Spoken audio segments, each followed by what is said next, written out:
सर्वेभ्यो नमो नमः। शमेषां समापर्पितानाम् आचार्याणां बन्धुबान्धवानां गुरुजनवृन्दानां काव्यामृतम् इत्यस्मिन् आमुखपटले हार्दं स्वागतम् अभिनन्दनम् अभिवन्दनं च वर्तते। अद्य वयं महाकविभर्तृहरिविरचितस्य नीतिशतकमित्यस्य ग्रन्थविशिष्टस्य विषये अध्ययनं कुर्मः। तस्मिन्नेव उपक्रमे वयं श्रमवेताः वर्तामहे। आज हम लोग महाकवि भर्तृहरि प्रणीत नीति शतकम के 56वें श्लोक के बारे में चर्चा करेंगे। प्रस्तुत इस श्लोक में महाकवि भर्तृहरि जी ने स्पष्ट किया है कि राजसभागत होते हुए भी जो दुष्ट होते हैं, दुष्ट प्रकृति के जो दुर्जन होते हैं, वो दुर्जन हमेशा कष्ट ही प्रदान किया करते हैं। और तत्सदृश कुछ वस्तुएं और हैं जो भर्तृहरि जी कहते हैं जो मुझे स्वयं के लिए पसंद नहीं है, या मुझे जिनसे असंतुष्टि होती है, उन वस्तुओं का निरूपण करते हुए दुर्जन भी अगर राजा के सानिध्य को भी प्राप्त कर ले तो वो कष्टदायक ही होता है। इस भाव का समर्थन करते हुए कहते हैं, शशि दिवस धूसरो गालित यौवना कामिनी सरो विगत वारिजम मुखमनक्षरं स्वाकृतेः प्रभुर्धनपरायणः सततदुर्गतः सज्जनो नृपाङ्गणगतः खलो मनसि सप्त शल्यानि मे मनसि सप्त शल्यानि मे। 7 वस्तुएं ऐसी हैं, भर्तृहरि जी कहते हैं, जो कि मेरे चित्त को अशांत किए रहती हैं। उनमें से कहते हैं सप्तशल्यानि में, मेरे चित्त का विभेदन करने के लिए कांटे के समान ये 7 वस्तुएं हैं।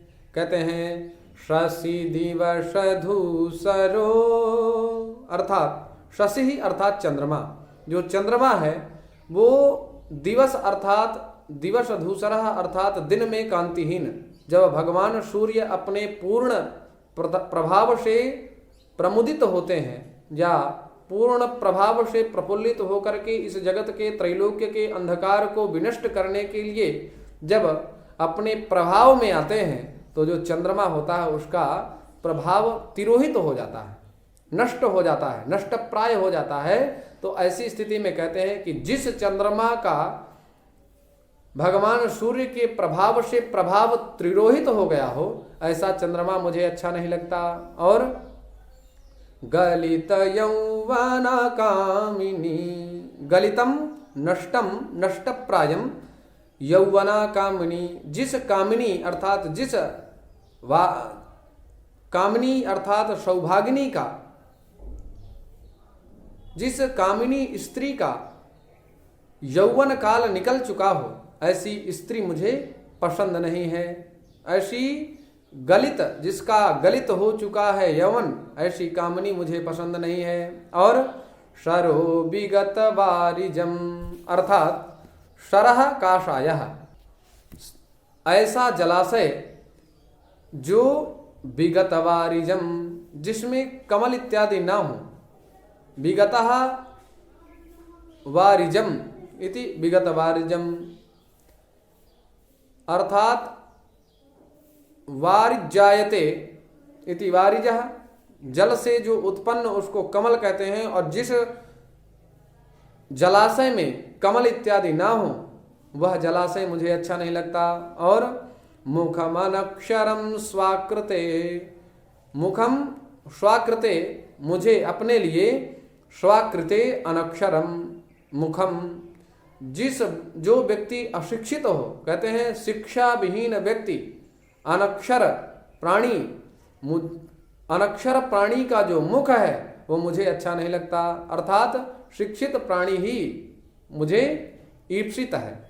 और प्रभुर्धन परायणः, ऐसा प्रभु जो केवल धन प्राप्ति की ही इच्छा रखने वाला हो, अन्य सर्वत्र उसकी स्थिति ना हो, केवल धन प्राप्ति की ही इच्छा करता हो। और सतत दुर्गतः सज्जनो, और ऐसे सज्जन जो विभिन्न प्रकार की उपलब्धियों को प्राप्त करने के बाद भी अपनी चिरस्थायी जीविका को प्राप्त ना कर पाए हों, ऐसे जो सज्जन होते हैं, कहते हैं उन सज्जनों का जब मैं निरूपण करता हुआ उनकी स्थिति परिस्थिति को देखता हूं तो मुझे बड़ा कष्ट होता है। और नृपांगणगतः खलो, नृप के अंगण अर्थात राज्य में जिस खल ने, जिस दुर्जन ने राज्य में, किसी राजा के राज्य में इस सानिध्य प्राप्त कर लिया है, वह सर्वत्र ये दुर्जन लोग कष्ट को ही पहुंचाते हैं। तो दुर्जनों के माध्यम से ये 6 वस्तुओं का उपस्थापन करते हुए भर्तृहरि जी बताते हैं कि भैया ये चीजें मुझे पसंद नहीं हैं।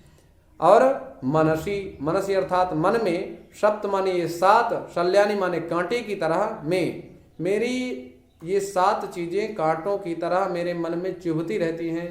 इस भाव का निरूपण इस श्लोक में किया गया है। आइए श्लोक निष्ठ क्लिष्ट पदों के बारे में चर्चा करते हैं। शशि, तो शशो अस्य अस्तिति शशि, यहाँ पर इन्हीं प्रत्यय का विधान किया गया है। दिवस, तो दिवसे धूसरः, दिवस धूसरः सप्तमी तत्पुरुष समास किया गया है। तो दिव्यत्यत्र, यहाँ पर दिव धातु से असुच प्रत्यय करने पर दिवस यह पद निष्पन्न होता है, और धूई कंपने धातु से धूसरः यह पद निष्पन्न होता है। गलित यौवना, गलितम नष्टप्रायम यौवनम तारुण्यम यस्याह इति गलित यौवना कामिनी स्त्री विशेषः। सरो श्रीगतौ धातु से अच प्रत्यय होने पर सरह यह पद निष्पन्न होता है। विगत वारिजम, विगतानि दूरीभूतानि, वारिजानि कमलानि यस्मात् तत् विगत वारिजम मुखमनक्षरम न अक्षरम अनक्षरम, यहाँ पर नई तत्पुरुष समास है। प्रभुर धन पारायण, तो धने पारायण, धन पारायण तादृश भूतः यह स्वामी, यहाँ पर सप्तमी तत्पुरुष समास किया गया है। सतत दुर्गतः सज्जनो, दुर्गतः सज्जनः, दुर्गत सज्जनः, सततम दुर्गतम प्रति यह गच्छति, दुस्थितिम प्रति गच्छति, तादृशः दुर्गति, तादृशी भूता या गति स दुर्गति इति, तादृशी स्थितिं वीक्ष्य सज्जनानां महद् दुःखम् उपजायते इति भावः निरूपयति। नृपांगणगतः, नृपस्य अंगणं नृपांगणं तत्र गतः नृपांगणगतः। खलः, खल संचय धातु से अच प्रत्यय करने पर खलः यह पद निष्पन्न होता है। मनसि, मन्यते अनेन करणे अशुन प्रत्ययः भवति, अशुन प्रत्यय होता है। शल्यानि सल आशु गमने धातु से यत प्रत्यय होता है और प्रथमा बहुवचन का निरूपण किया गया है, तो शल्यानि यह पद निष्पन्न हुआ है। आशा है आप लोग इस व्याख्यान से लाभान्वित हुए होंगे। यदि कुत्रचित समस्या आपको प्रतीत हो रही हो तो आप लोग हमें कमेंट के माध्यम से सूचित कर सकते हैं। सभी लोगों का सर्वांगीण विकास हो, इस उद्देश्य से मेरा प्रयास उपहित किया जा रहा है। इसी भाव के साथ नमो नमः।